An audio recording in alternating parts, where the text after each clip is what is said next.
We are over on from your homework from the other day. You can go through and have this out. There are some of the questions, to be honest, that I'll go through and look up. And remind me, by the way, Evan's question from yesterday, what was that, 76? Yeah, we have an answer for that as well. Nora was able to get it. I was missing something that was there. Take a look. What would you do on, this was from your homework from the other day, and every one of you should be able to go through and answer this. Take a look at A. We have that described situation. If it's going through and asking for the average rate of change over that interval, what would you have to go through and do in order to get that, Jake? Which is what? What am I showing out? And what'd you get?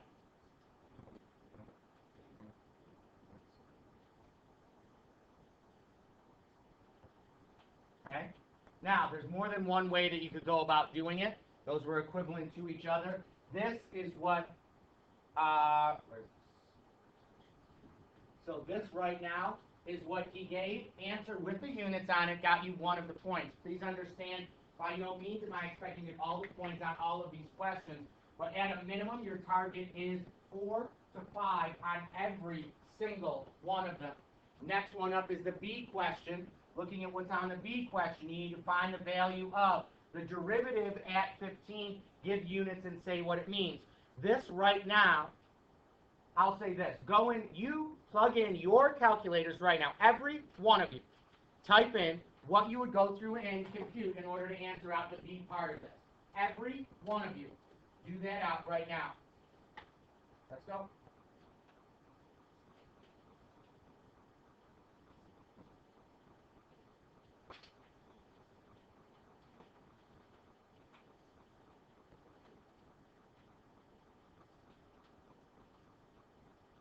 Sign in again if you haven't already.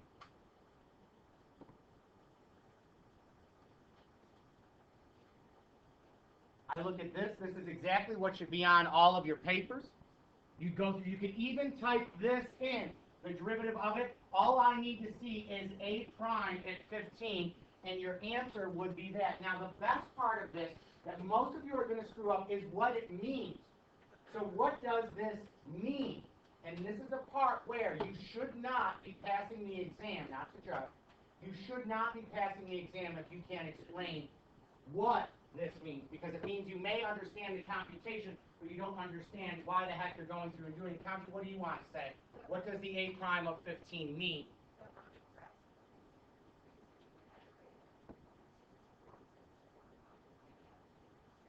There you go. She said something, really there's one word that I want to see in there. What do you think is the most important word you said?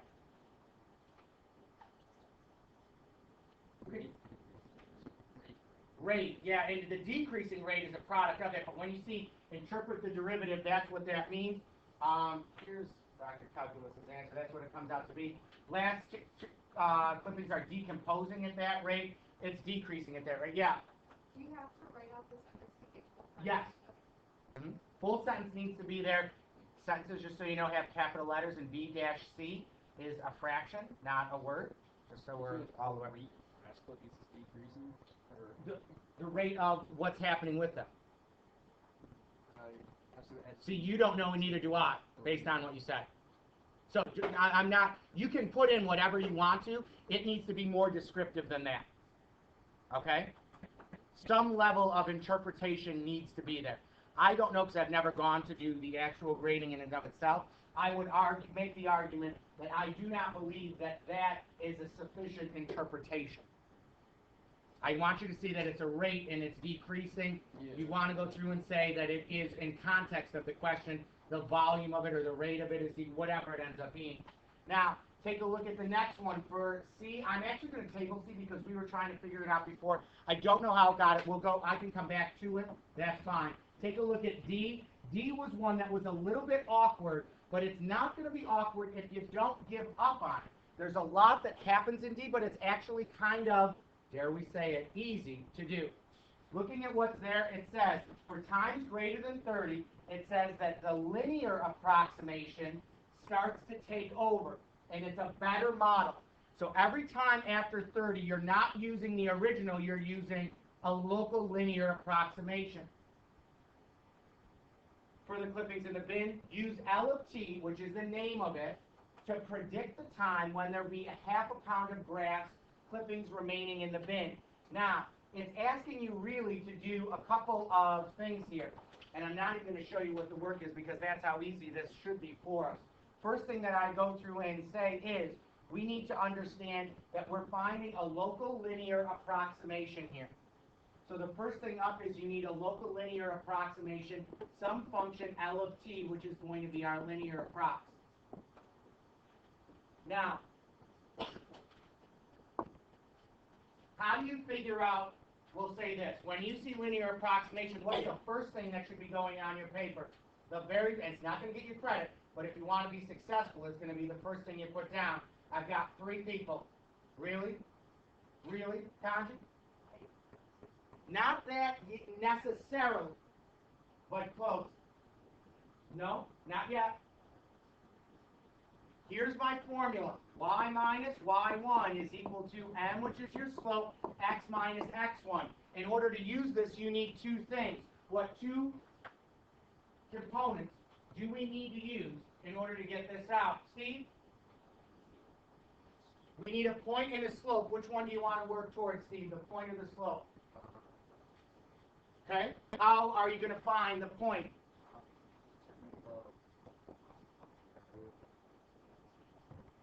So I need to figure out what is my function value at 30. How do you do that? You literally type it in with a bar and then put in a 30. And all of you, instead of staring at me, are going to do that right now. Type it in, put a bar, 30. I don't care if you did it before, you're going to do it again right now. Because we need all of us on the same page, and you have to get used to doing these things. You may think you're good at them. That exam will paralyze you. You will go back to behaviors that are 2 months before we started if you are not familiar. This person goes through and shows that out. Now, the other thing that you need to know is we don't need a rounded value. You need the exact one. So I'm going to indicate on here 0.783 or 7. I'll even do this. 0.782, and then I put dots to remind myself that that's what the y is. Steve also said something else we need that we have not yet determined. Hands up, please, and you tell me what else we need that we haven't determined yet. Josh? Slope. Great. So what's the slope on that going to, or how would we find the slope, Josh? Well, you already found the derivative, so now you can just plug in the 30 to the derivative. The derivative at 30. You go right into the calculator and you plug in the function's derivative at 30. So you can go back up. Whomever did this did a terrific job. You recognize you don't need to retype everything. You've got it up above.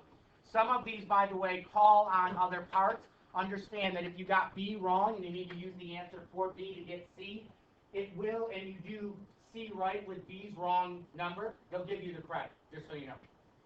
Now, looking at this, we've got negative 0.056, negative 0.055 and some dots. So I understand it continues on. Now, our local linear approximation would start to look like this. Y minus Y1's value is going to be 0.782 ... is equal to, our slope is negative 0.55 ... and then parentheses x minus, what's x1? 30. Now, we need to use this to predict when it's going to be what? 0.5. So what's going in for the, where does the 0.5 go? We're trying to find when it's 0.5. We've got this many. I was hoping for a lot more, Jeff. Absolutely terrific. Put it in the y. You've got 0.5 minus 0.782, blah, blah, blah, is equal to negative 0. Oh, sorry, what a dummy. I get so excited sometimes to do these questions. You have my apologies. 0.55. 0.55, and then x minus 30. I'm going to tell you this right now. If you don't know how to use, and if you're sitting there thinking, I got to get Scambia now, I need to hand it over, you're losing time. How can I solve this in 2 seconds? What? Now, you've got to know where it is, how to use it, the whole deal. So we're going to go in right now. Go in, everyone collectively, and you need these values on there. Go into menu. Let's drop down to algebra. and then go to numeric solver. And you're going to hit, now, you're going to type in, not with rounded values, but the full ones. So it's going to be whatever you had listed out. And the reason I'm not going back, because if you're too lazy to write it out, you obviously aren't going to be too. Now, by the way, how can I get, already I see something I want to change. Delete that right there now. It's 0.5 minus, what do I need to put in the next position? Arrow up and use, isn't it this? Yeah. Hit enter on it. You don't need to retype it. Is equal to. And then the slope, which is right there. And I always put the times sign in, times in parentheses, x minus 30. And then what do you do to solve it, though? Because if you press enter right now, it's going to be wrong. What? Comma x. There you go. So what's our answer going to be? And you literally can write this out. X is approximately, well, I'll say the equals. They use the equals, and this is a very heated thing if there's such a math nerd thing as debating this. We get this, and it's equal to what value did we put in? What value was it? 35 what? 054? Okay. If that's what we got. Terrific. Questions on that? And that took us a while because we did all of this hand-holding. You need to be able to rip through these questions. By the way, I openly admit I don't know how they got the answer for C. I don't recall. I can find out for you. But looking at the points that we should get, we've got 3 here, 4 down there. 4. So right now you've earned 7. Bank those points. You need them for later. You can't be missing the stuff you should know. You're not going to know everything. You will not. Period. But, well, you know most of it. And the answer should be you should at least be getting a foot in the door on all of them. And notice, by the way, what it's giving you credit for. Notice, is there anywhere on there that says, oh, there was a conceptual error? No. It's benchmarks of performance, period. You hit the mark, you're successful. If not, you're not. Now, the next one up, if you turn that over, was this one here. We need to figure out, we have this region R, and we need to find, and it's enclosed, yada yada, we've got this here. By the way, when I see this immediately, before I go into the question, there is something I want to find. Who can tell me what immediately I'm thinking, before I even go into answering these questions, I'm thinking there's something I need to go through and find. Abby, what are you looking at this and wanting to find? All of us go through right now and you're finding what that point of intersection is. Go in and recreate what you did to find it. And please use the geo points and lines, and all of you do it. I don't care if you did it right before. It's not like you get worse by doing it again. What? Because you have to do it one at a time. You're talking about why don't you use analyze graph? You can at times, but if there's multiple intersection points, you've got to do it multiple times. Do you have that much time on the exam? No. It's got time.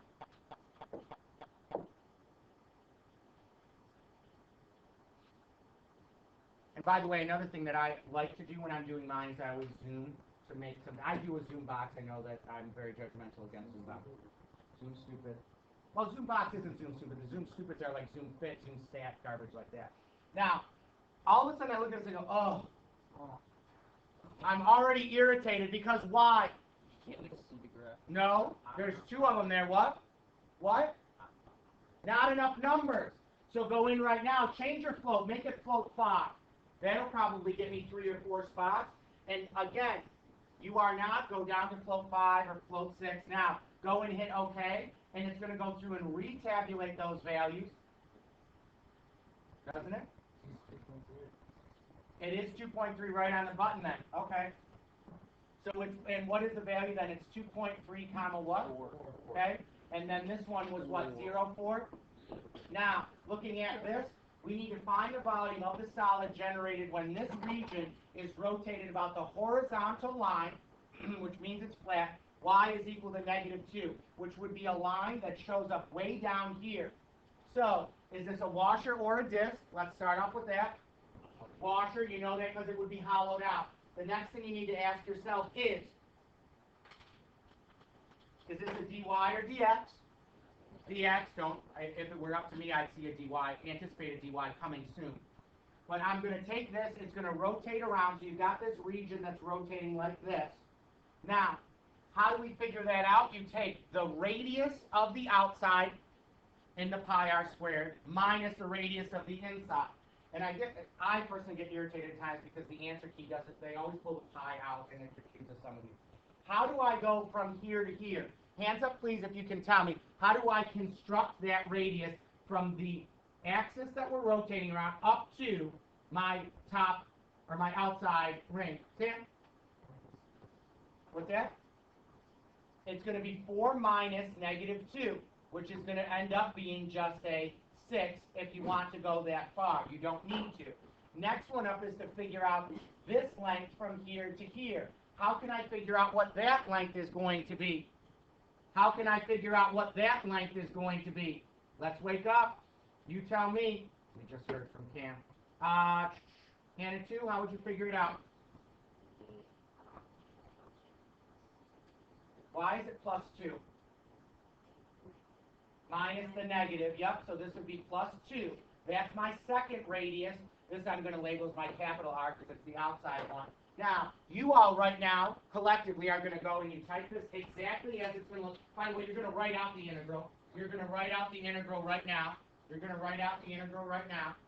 So it's your integral from where to where, Cam? Thank you. Go through and do the whole thing now. And you don't need to put the pi on the outside. It's going to be pi times the outer radius squared minus pi times the inner radius being squared. And you can use secondary parentheses to get it in there. But all of you need to be typing that in. All of us need to be typing that in.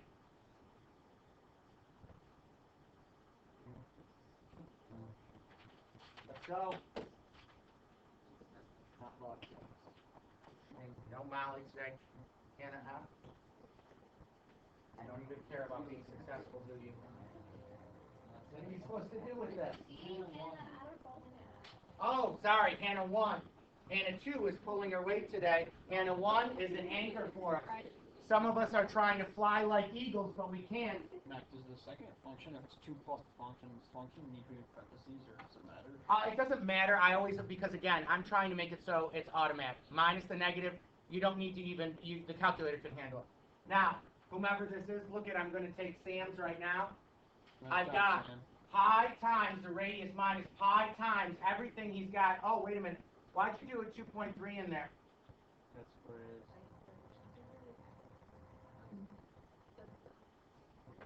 Which one is this? Oh, that's why, Sam. Yeah, now we know why we're here.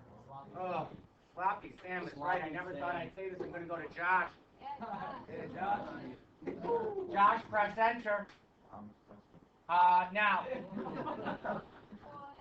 pi times, no, that's not right. What now? Oh, I can see, wait a minute. Shh, let's be quiet. Hold it down. Again, you've got to understand when we're doing this, if you see something that's wrong, raise your hand. 30 people talking doesn't make one person better. Looking at what's there, you tell me what the error is on this. I believe, hands up when you can tell me. Who sees what the error is going to be? Josh, you know? Yeah. What was off? I added that. Okay, so if you press enter now, there you go. Now, by the way, why should we know it's not negative? Why should our answer not be negative? Hands up, please, when you can tell me why the answer should not be negative. No? I'll dispute that and I'll tell you why. No. Which means it's a volume. This is a volume. So this is what we should be typing in. Answer rounded appropriately, etc. gets us to here. And we'll see correct answer. For B, it says the region R now is the base of a solid. All right, so already when you see that in your head, you're going, this is a cross section. I need to know a bunch of area formulas in order to do this. What's the area of a semicircle? Hands up, please, if you can tell me that. Yeah. 1/2 pi r squared. What's the area of a circle going to be? Or sorry, we just did, it's not going to be a circle. What's the area of a square going to be? side squared to the function value squared. I don't know what else they could ask you to do. Triangle. It says, oh, triangle. That one's a more awkward one. They're probably not going to, well, they might ask like an equal. We can work through and see what they say. They give us a isosceles triangle. Okay, so it's an isosceles. Looking at that, the region R is the base. Stop. The region R is the base of a solid. For this solid, each cross-section perpendicular to the x-axis, which means it's perpendicular to it, so it's going up and down. All of these cross-sections that we're going to go through and make are going to be isosceles right triangles with a leg in R, which means it looks like this. It's going to be a whole collection of these.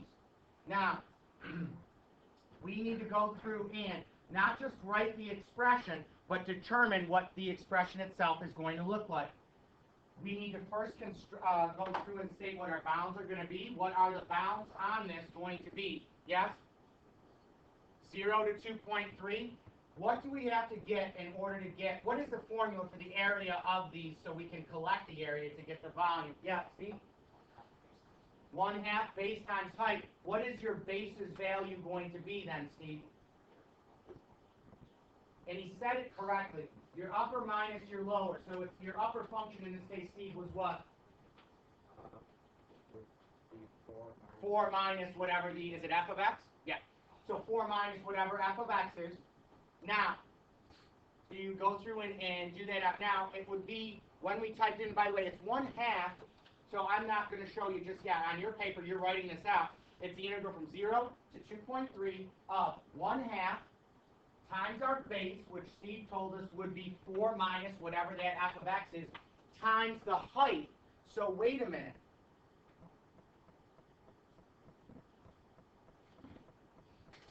There you go. So in order to figure out, it's the same thing. So when we do this out, you get something like this, the volume of each cross-section.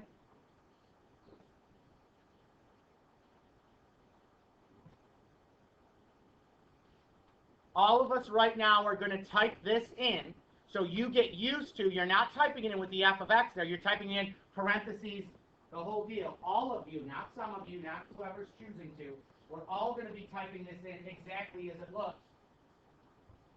Again, you've got to pick up the pace, especially on a question like this that you should be able to do. Should.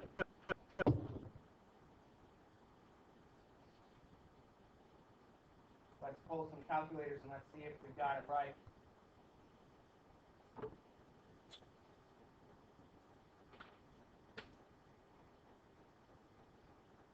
Go ahead, parentheses. What's your upper? 4 minus parentheses for that entire lower function.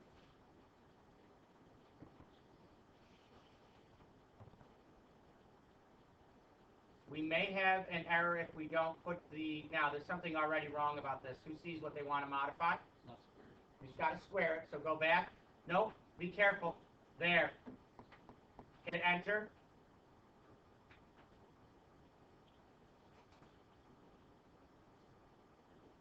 That's input correctly. If you have it wrong, it's because you're only squaring the f, not the value, not the 4 minus. Okay? Questions on that? All right, last one up. For C, the line x equals k divides the region into 2 regions with equal areas. Write but don't evaluate out an equation involving the integral expressions that would give you the value of k. So, what needs to get done in order to figure out the value of k? You can answer that. I thought it was easy because we did one like this. Didn't we do one like this before? Yeah, what do you want to say? Okay. Yeah, so it would look like this. All you're doing is breaking it up and saying somewhere in there there's a k that exists that from 0 to k is equal to from k to 2.3. Does it ask you to solve? And the answer is no. Now, one thing that I want to go over with all of you briefly, because some of you, I don't know, I was looking through the Get a 5 results. I'm going to say this to you nicely at this point. If you didn't go through and finish Get a 5, absolutely and unequivocally have it done by Monday. When you are done, who was it, Davey? Davey had finished everything, but when he went through and did it, what did we click on? Was it next or something like that? You have to hit next, so it will score it, so I can even see what you got. Okay? Now, with that, after you do all of it, you do that, did you get a score? Yeah, no, it did part A and B because the next ones were free responses. Okay. Do we do So, that too? what's that? Do we do the free I- responses? It's not automatically scored. You would have to do it. You can score it by hand yourself. You can say, this is what I did. You can always compare right to the AP rubric because, again, this is what they go through and give you. You go, do I have the area of one of the regions and is it an equation? If that's the case, you've got 2 points. It's not subjective. And if it's a disaster, like you're not even close, there's no partial for trying, so it's a 0, okay? Now, one of the things that we need to make sure that you all are aware of is where your score comes from. And I was talking with some of you, if you haven't done, this was one that we had from earlier. Now, and again, do not, because I went back and looked at some of the kids from last year to see where they got. I think were the 45 questions? Okay, so what you're going to see is you're going to be getting a score, and that score is going to be out of 45. I don't know, the computation may change slightly. We're going to pretend it's the old exam still, because frankly, if you could pass the old exam, you should pass the new one. What we're going to say is this. In order to compute your score, I'm able to see, and I believe you all are as well. So here's one. Here's my class. Whomever this is, there are multiple people that were at or around this value. Where would I like you to be at ideally? Listen, to start, ideally, I would like you to at least now be at around 14 to 15. That's a target. That's a target. Now, how it works is as follows. You take your score on the multiple choice and you multiply it by 1.2. So if you got it, we're going to do a simulation right now, so it's not a watch and see, it's an actual do. Type in 1.2 times, let's say 14. So that's what you would get on the first half of the exam. And each half, the free response and multiple choice are weighted equally. So that would give you half of your score, and yes, there's a decimal there. It rounds up or down to the nearest integer. So if you are at, what value does this come out to be? All right, so 17. Actually, take the 16.8 you got and double it, because that would be on the first half. If you scored at that same rate, what are you now at? 34. If you want to know why or where we currently stand on the exam we are working on, this is the cut score.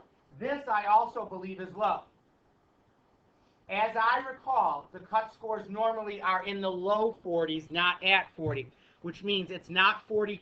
I would say conservatively, if you're looking to get a 3, you want 44. You want 44 for a 3. By no means does it mean what you have now is what you're going to get at the end. It's tough to go from a 1 to a 3. There are kids who go from 2 to 4. Like I said, I had one kid that I had thought was going to get a high 2 that got a 5. You're not stuck where you are. But and the other end of it is just because you're scoring this way now doesn't mean you're going to score the same way on the test. Some of you really turn it on towards the end. Some of you don't. One thing that I would advise all of you to do is on Get a 5, there's also a diagnostic exam.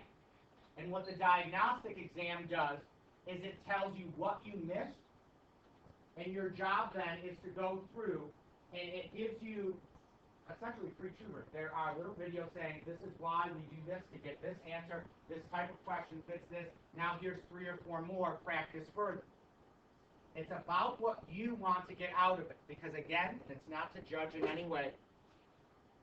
If you don't want to do well, we will come up with excuses. If you want to do well, you will come up with answers, and you will improve. And I can tell you right now, every person in this room is capable of getting the 3 if you work hard. The amount, and we'll say this, if you work smart, because I don't want to say that because some of you think working hard means going through and staring at questions you've already done over and over and over again. That's not working hard, that's being bored. You have to engage yourself, you do it in an environment without external stimuli, which means you set your phones to the side, etc. Now, that's how these scores work out. We're going to do some of these now together, and again, if I screw up, you have my apologies. Let's start on the calculator section, because for some reason, I struggle with the calculator at times on how to input and syntax, etc. So, Take a look at question 77. I think, though, that this is, who has an answer? Let's start off with that. Who has an answer that they believe is viable for 77? Leah, let me ask you this first, and you said we're talking about 77. What answer did you get? And A is correct. Can you walk us through what you did in order to get A? They already gave you the antiderivative of f prime. That's the first, that was what you would have to do. So I plugged in 2 and 1 into the antiderivative. This is your capital F. Remember we talked about the function hierarchy? If that's your F, capital F is the antiderivative. So in order to evaluate this out, she evaluated out capital F at 2 minus capital F at 1. Is that right? Fundamental theorem of calculus, and that's the values that you got? Great. Should be A. Take a look at the next one for 78. Go to, oh, sorry, and to go back to what we talked about, I'm sorry, Evan, was it you that we talked about 77? Okay, so here's what we went through and decided. As we talked previously, our correct answer was going to be choice C. Now, we had some questions on here as to why the answer was not answer choice A, because remember, what does this yield? Hands up, please, if you can tell me. If you take the change in velocity at those ends, what is that going to give you? Kanji? This is going to yield average acceleration. Now, the other end of it, and I kept getting stuck because I'm going, these two things should be the same, except they're not. When you list this out, and it goes back to my physics stupidity, you've got your hierarchy of functions. It goes position, velocity, acceleration. This is going to give you an average value. This will give you an average value. But it's going to give you the average value of what? Because this would be the same as, what's the antiderivative of acceleration? So this would give you your velocity at 8 minus the velocity at 2, and then times 1/6. What is that going to give you? Your average acceleration. And again, I apologize if I don't have all of the answers when we have class. I will go out of my way to go through and make sure we get you them if we don't. That's why it's not that answer. We have questions now. Again, and I think I said it, I harp on this because I am not a physics person. Raise your hand if you took physics at Schrader. Okay, so by and large, most of you. This position, velocity, acceleration thing is a big deal. And I don't get it because I didn't take a full class on it ever. So all I do is I'm just going to have to keep writing it out every single time. Now, we did 77. Let's go through and take a look. 78 right now. Go through and look at 78.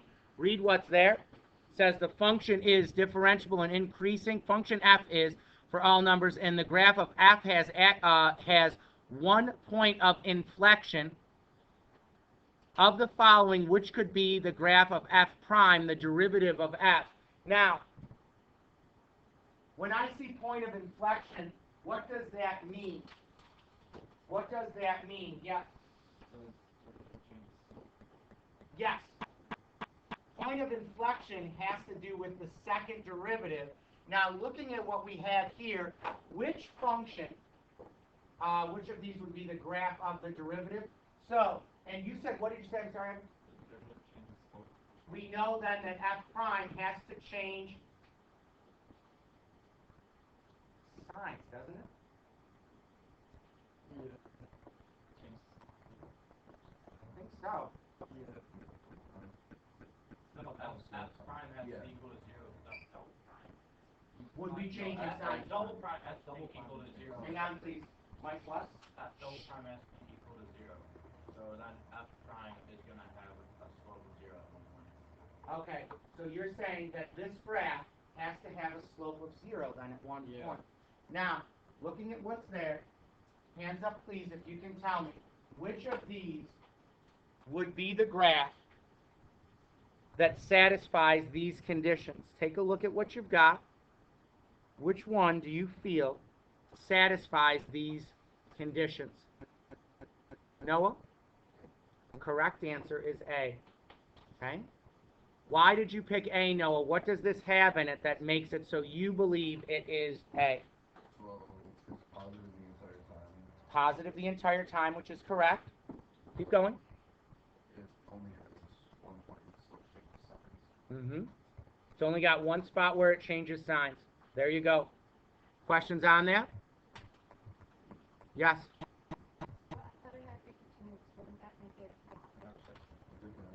It's differentiable. The original will not have a cusp on it. The derivative can. Okay? Now, let's take a look at some more that we have here. Oh, here you go. Go through and answer out question 79 right now. 79.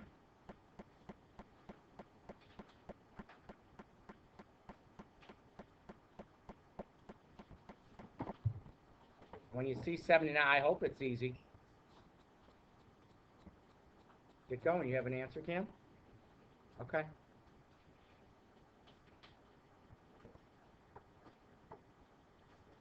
Is it in your calculator?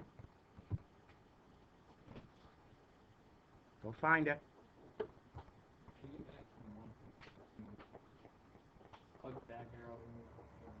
You can go up to the top. Use that little guy. Where are you at? Oh, great. Not logged in. It's not logged in, Cameron Sorella. So you're right. Given the choice between Cam and Texas Instruments, I obviously am going to side with Texas Instruments. I don't know. Thank you.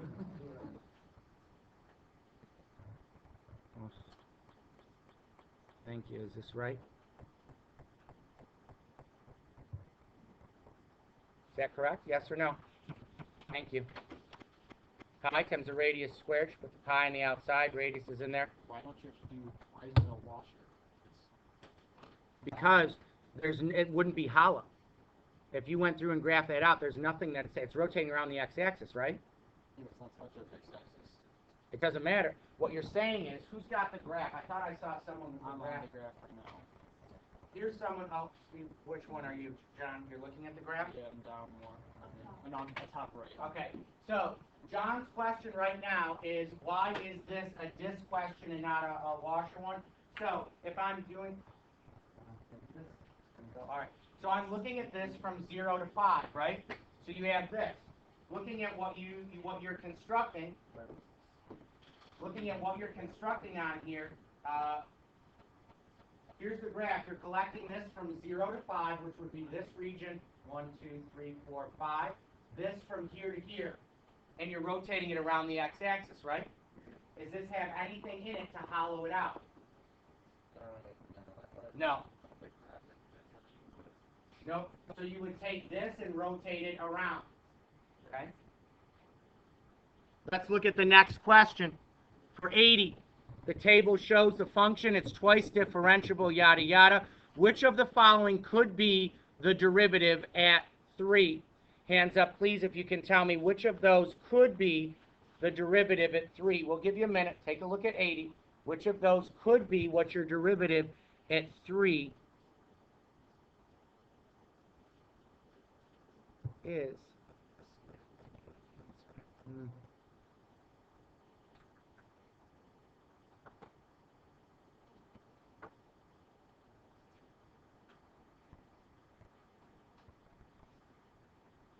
I think I see something in here that might lend itself to multiple iterations of this. Does anyone have an answer that they're confident in saying? Take a look at what we got. We got one person that can give us an answer in 80. It's okay to be wrong, because we're going to discuss, because I think that something's in there without having done this in advance. I think something's in there that's going to come into play on here. Evan, what do you want to say? And which number is this again? 80? It's not going to be A. Yeah, it's B. Now, how did you get the answer in B? Because I think that this is going to be really important for us. We'll see if it does. I did the average change from 1 to 5 Okay, so hang on. So the average change from 1 to 5, and what does that come out to be? 0.75. Okay, so it's 0.75. So automatically, by the way, which choices can we, well, here's the other part of it. What does the second derivative is greater than 0 mean? Hands up, please, and tell me. What does the second derivative being greater than 0 mean? Evan? It's increasing at an increasing rate. It also means concave up. That's what I've been told. That's what concave up means. It's increasing at an increasing rate. So looking at that, I already can eliminate one of these choices. Which choice can I eliminate?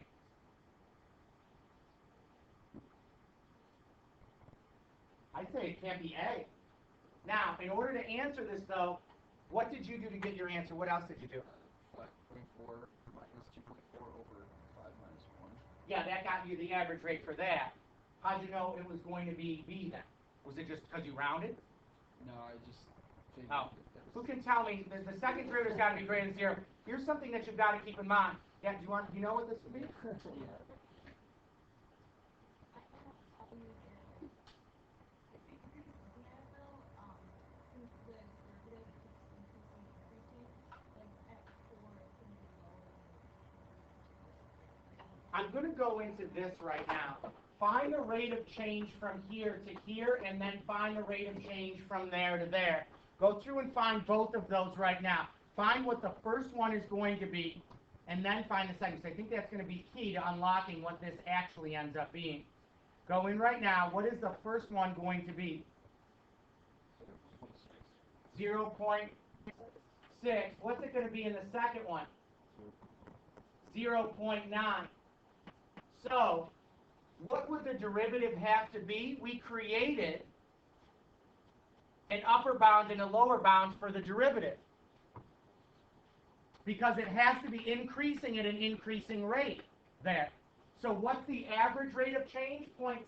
Well, it can't be 0.6 because it's not greater than that. It's equal to its average rate of change, and that's not concave up. It can't be more than 0.9, though, because so it needs to be something in here that wedges between the two. So which is the only value that does that? 0.7.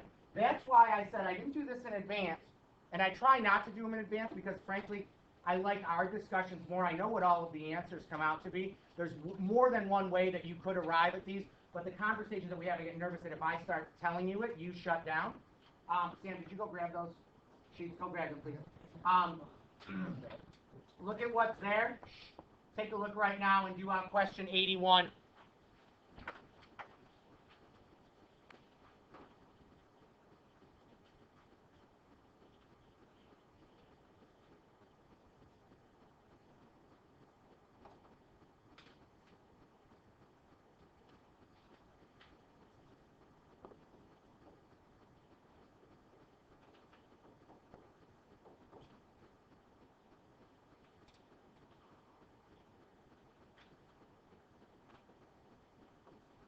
Now, after you read this, hopefully this might be easy for us to do. I'd like to think that it is.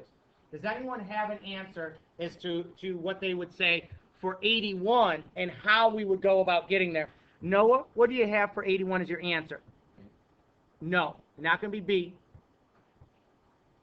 Yep. Not going to be A. I'm going to say this. Looking at what's there to start, this function does not give us the number of deer. What does that give you? The rate. How, if you've got the rate, how do you get the population function? Yeah. No? Because that would be, go ahead. You've got to go through and take, this is the derivative, you need the antiderivative, so that would give us that. Now, normally I'd say, all right, and it's from what? It's 0 to 3? So 0 to 3, and then I do r of t dt, except there's one problem. You've got to take that initial condition into account as well. So you right now, all of you are going to type that in exactly as it looks. Yeah, Evan? What do you got? Yeah, it's going to be answer choice D. Mike, is that what you were going to go through and say or no? Okay. You've got to recognize if the function, and there's reading on there, there's not a lot, but if they're telling you something like they did with the other derivative, the 1500 is not there to screw you up. The 1500 is there because you needed to answer the question. And if you're given the rate, how do you undo the rate to find the population model? Now, do we have another one on this page? Next one up. This one shows the graph of the derivative. Take a look at 82. Hands up, please, when you can give me an answer for 82. That is the graph, not of the function, of the derivative. Think of all of the things that you know.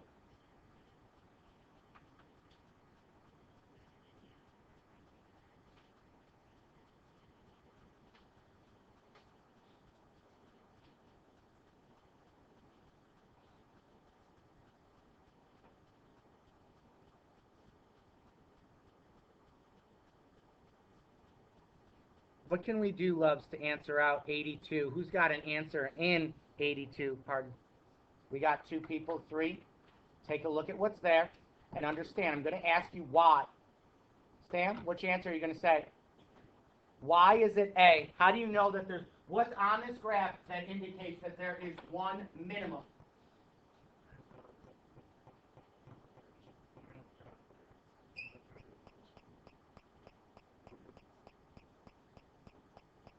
This would give you a minimum. This, where the derivative goes from positive to negative, is going to give you a maximum. And how many points of inflection are there? Well, how did you know how many points of inflection there were? No. 3 sign changes. Well, we'll say 3 derivative changes. Now, please understand this. We're going to have you again, and we're going to do a count to make sure. Every person's exam goes in your cubby on the side, number 1. Number 2, you do have some homework this weekend. If you weren't doing Math Excel, just so you know, it closes on Sunday, no questions asked. This is your homework. This is no calculator permitted, 30 minutes. Also, finish up and submit. If it's not, because I am going to be graded not for a mark, but for a completion grade.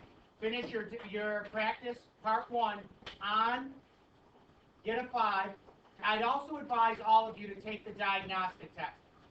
Your goal is at least 45 minutes a day of review.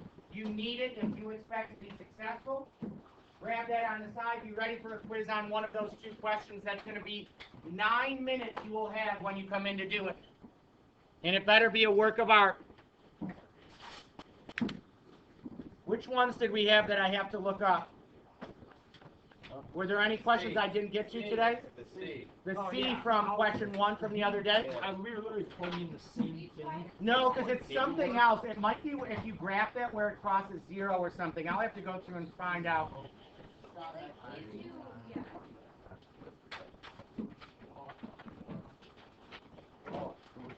Can I borrow For what? I have to take issue with you, young man. with what? Take issue with it. What did I do? So why did you miss yesterday? Yeah. Why did you miss? I got ink. Let's see. See you later.